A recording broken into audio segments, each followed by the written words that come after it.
எல்லாருக்கும் வணக்கம்.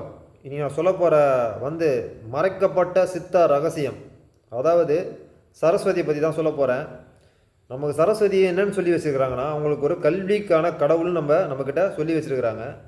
எந்த கல்விக்கான கடவுள்னு நம்ம யாரும் இது வரைக்கும் கேட்கலை. எந்த கல்விக்கான கடவுள்னா, உனக்குள்ள இருக்கிற உயிர் தன்மையை கண்டுபிடிக்கிற ஒரு கல்விக்கான கடவுள் தான் சரஸ்வதி. அவங்க கையில் வச்சுக்கிற வீணையே அந்த தத்துவத்தை தான் குறிக்கும்.